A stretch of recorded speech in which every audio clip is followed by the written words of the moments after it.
Hi, beautiful day, y'all. I'm Julie Marshall, and this is Mama's Farm Living Sober.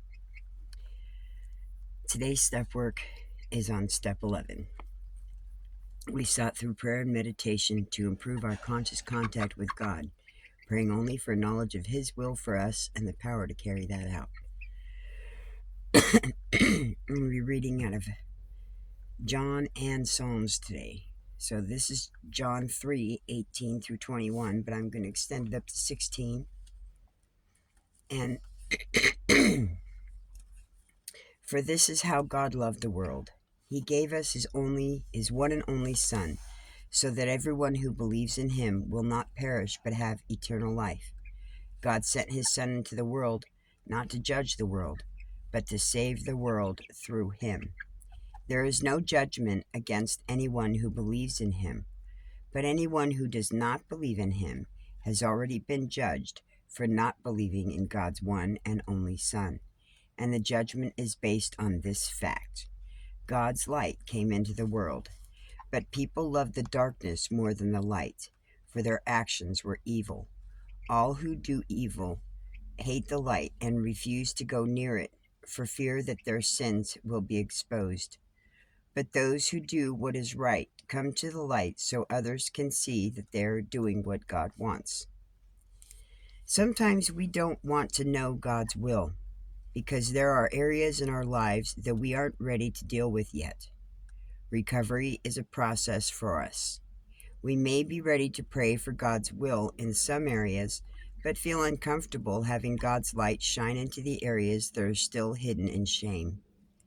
When talking about those who refuse to trust Him with their life, Jesus said, and this is from John 3:19 through 20, God's light came into the world, but the people loved the darkness more than the light, for their actions were evil. They refuse to go near it, for their sins will be exposed. Later in one of his talks, Jesus said to the people, I am the light of the world. If you follow me, you won't have to walk in darkness, because you will have the light that leads to life. John 8:12. Darkness is great when we are trying to hide something, but light is needed when we are trying to walk without failing. When we are hiding our shameful behavior and holding on to our addictions, the darkness seemed like our friend. Now that we are trying to walk toward recovery, we need the light to keep us from stumbling. We don't have to be afraid of God's light anymore, since we have His forgiveness through Christ. He wants to safely guide us on the right path. Get this down a little bit more so you can see the birds. F9. You need to see my face. There's the birds. There's the birds. Okay. Now, in that, this is my experience, strength and hope, because I am living in some of the worst pit holes of Denver. It's not, but it is treated as such because of the politicians and crap that they put upon us here. So, and those that choose to be here and that are here and that are hiding amongst us because it is so dark. I call this area the Bermuda Triangle of Denver because once you get sucked in, it's really hard to get out. So today's reading for the daily reading the Word in a year through Shane Winning's community and anybody who wants to watch. Today is 109, and so that's what I'm going to read. So, Psalm 109. O God, whom I praise, don't stand silent and aloof while the wicked slander me and tell lies about me. They surround me with hateful words and fight against me for no reason. I love them, but they try to destroy me with accusations, even as I am praying for them. They repay evil for good and hatred for my love. They say, get an evil person to turn against him. Send an accuser to bring him to trial. When his case comes up for judgment, let him be pronounced guilty. Count his prayers as sins. Let his years be few. Let someone else take his position. May his children become fatherless and his wife a widow. May his children wander as beggars and be driven from their ruined homes. May creditors seize his entire estate and strangers take all he has earned. Let no one be kind to him. Let no one pity his fatherless children. May all his offspring die. May his family name be blotted out in the next generation. May the Lord never forget the sins of his fathers. May his mother's may his mother's sins never be erased from the record. May the Lord always remember these sins, and may his name disappear from human memory. For he refused all kindness to others. He persecuted the poor and needy, and he hounded the brokenhearted to death. He loved to curse others. Now you curse him. He never blessed others. Now don't you bless him. Cursing is as natural to him as his clothing and the water he drinks, or the rich food he eats. Now may his curses return and cling to him like clothing. May they be tied around him like a belt. May these curses become the Lord's punishment. For my accusers who speak evil of me. But deal well with me, O sovereign Lord, for the sake of your own reputation. Rescue me because you are so faithful and good, for I am your poor and needy, and my heart is full of pain. I am fading like a shadow at dusk. I am brushed off like a locust. My knees are weak from fasting, and I am skin and bones. I am a joke to people everywhere. When they see me, they shake their heads in scorn. Help me, O Lord my God. Save me because of your unfailing love. Let them see that let them see that this is your doing, and that you yourself have done it, Lord. Let them curse me if they like, but they will bless me. But you will bless me. When they attack me, they will be disgraced. But I, your servant, will go right on rejoicing. May my accusers be clothed with disgrace. May their humiliation cover them like a cloak. But I will give repeated thanks to the Lord, praising him to everyone, for he stands beside the needy, ready to save them from those who condemn them.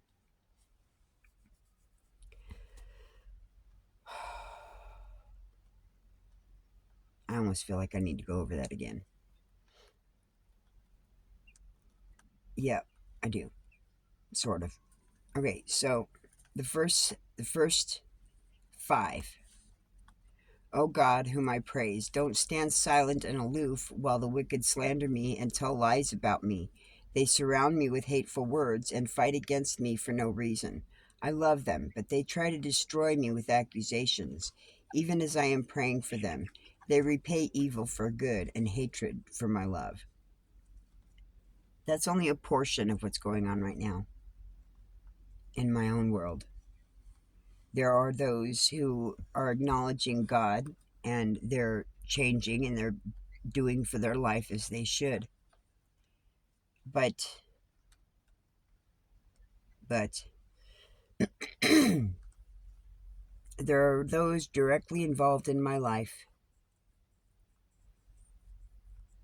that are this next section. They say, get an evil person to turn against him. Send an accuser to bring him to trial. When he has cases come up for judgment, let him be pronounced guilty. Count his prayers as sins. Let his years be few. Now, hold on. I want to back up this again. They say, get an evil person to turn against him. Send an accuser to bring him to trial. When his case comes up for judgment, let him be pronounced guilty. Count his prayers as sins.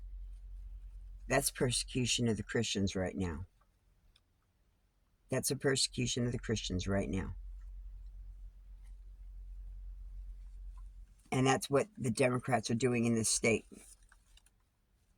They get an evil push and turn against the good ones, send an accuser to bring them to trial. They accuse him of doing bullshit. When they accuse him for praying. When his case comes up for judgment, let him be pronounced guilty. Count his prayers as sins. Yeah. Okay, let his years be few. And this is still the prayer of the wicked one. This is what the wicked one wants. Let his years be few. Let someone else take his position. May his children become fatherless and his wife his widow. May his children wander as beggars and be driven from their ruined homes. May creditors seize his entire estate and strangers take all he has earned. Let no one be kind to him. Let no one pity his fatherless children. May all his offspring die. May his family name be blotted out in the next generation. May the Lord never forget the sins of his fathers. May his mother's sin never be erased from the record. But the Lord always remembers these sins, and may his name disappear from human memory. For he refused all kindness to others. He persecuted the poor and needy, and he hounded the brokenhearted to death. He loved to curse others. Now you curse him. He never blessed others. Now you don't bless him. Or now don't you bless him. Cursing is as natural to him as his clothing, or the water he drinks, or the rich food he eats. Now may his curses return and cling to him like clothing. May they be tied around him like a belt.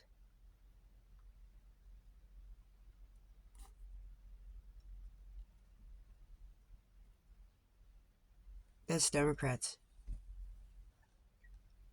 Okay, y'all. I got the birds' attentions. Have I got your attentions? This is what we're dealing with right now. This is what we are dealing with politically. This is what we are dealing with nationally. Okay? Because even though the majority of the states and the Democratic-run states right now have turned red, that doesn't mean that they aren't still under the reign of blue. Okay? So that's this right now. We are living in Psalms 9.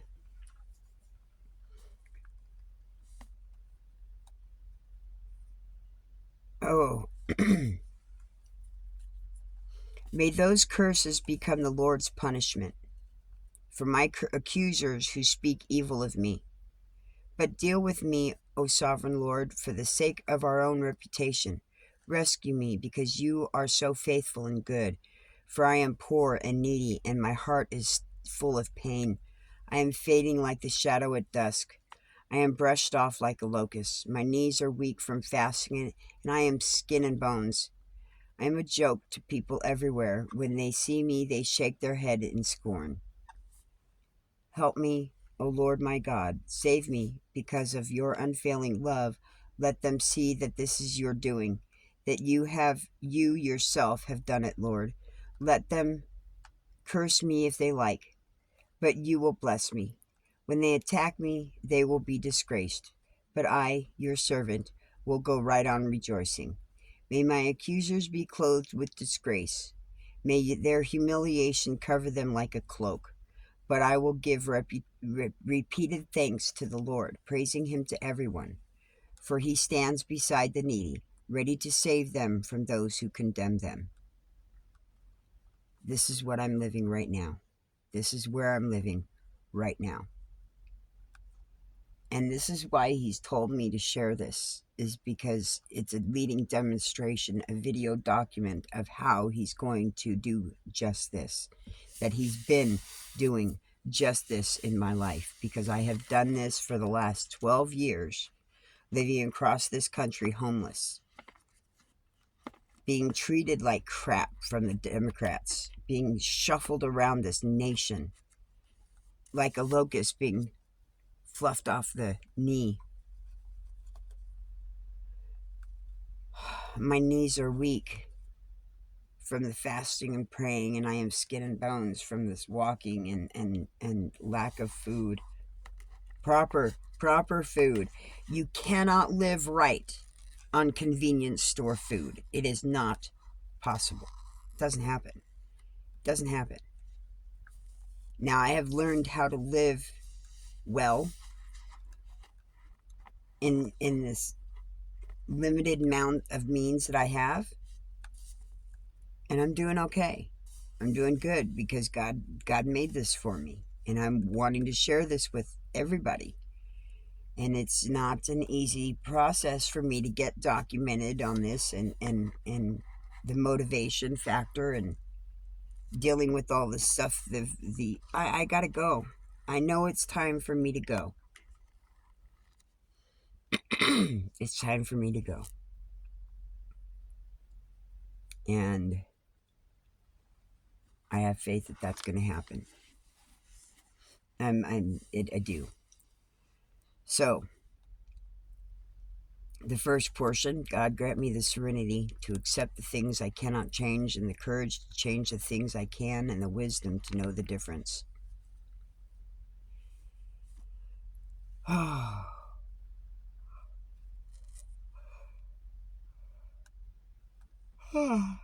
When we lack wisdom, the storms of life can be devastating.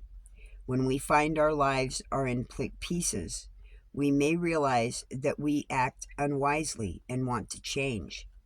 But where do we start? Fear of the Lord.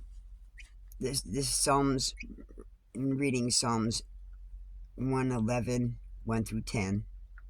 Fear of the Lord, the psalmist wrote, is the foundation of true wisdom. All who obey his commandments will grow in wisdom.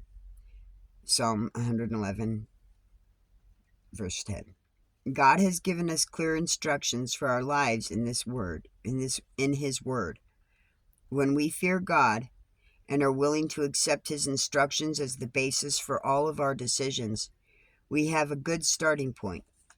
Jesus said, "Anyone who listens to my teachings and follows it is wise, like a person who builds a house on solid rock. Where the rain comes in torrents and the floodwaters rise and the winds beat against the house, it won't collapse because it is built on bedrock." Matthew 7:24-25. Listening to what the Bible says is the next step towards walking in wisdom. Filling our minds with God's instruction will help lead us to follow them. This will also help us turn away from the things forbidden by God. The book of Job tells us the fear of the Lord is true wisdom. To forsake evil is real understanding. Job 28:28. Turning our lives over to God is a wise move. Like most aspects of recovery, walking in wisdom is a process that we grow into. These three elements are the groundwork: reverence for God, listening to his instructions, and following them.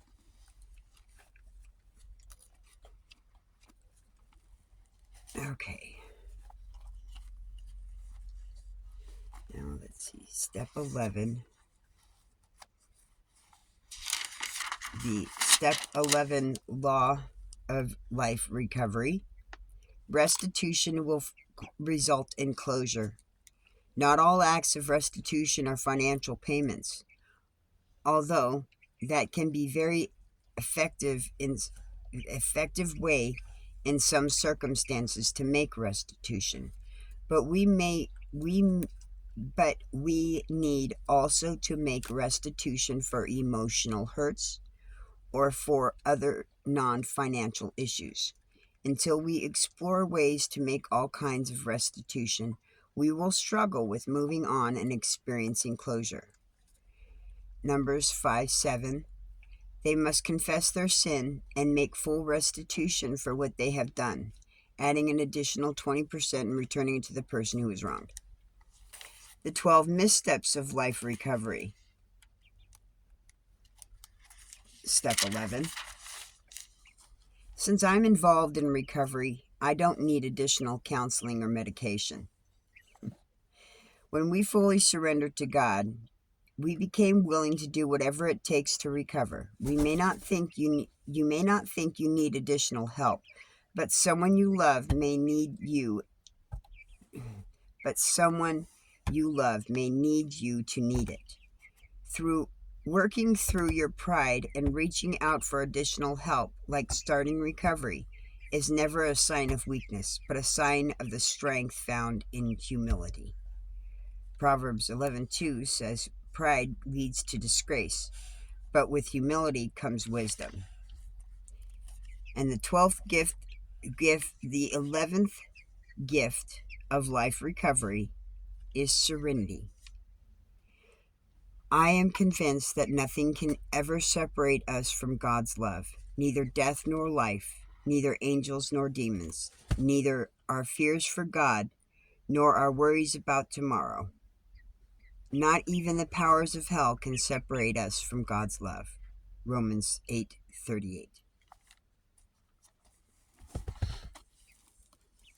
You're in it. We're in it. We're in it to win it. We're in it to win it. And we're winning it. We've won it. He's won it. He's won it. He's won it. So we're on the winning. We're not even on the winning side. We're on the one side. We're on the one side, y'all. I mean, that is really kind of freaking cool. Because in this world and society, we're a bunch of freaking losers, right? But we're not. We're not. We're on the winning side. So you're going to believe the truth? Or are you going to believe the lies? Boy, that's really weird. The camera's like right there. Yet I'm not having to look over here. But I'm also kind of watching the birds in the camera. You're so cute. What? You see yourself in the camera? Oh, this mama's pretty girls. Hi.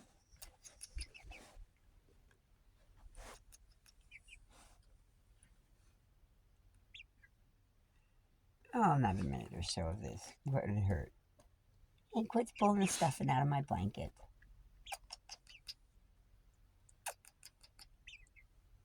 Good morning. So, this is Mama's Farm Living Sober. Step 11. Y'all, you have a beautiful day.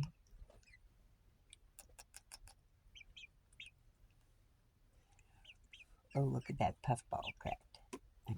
I gotta get the right words for it. But y'all have a beautiful day. Take care. Go out and give somebody a hug. Get a hug.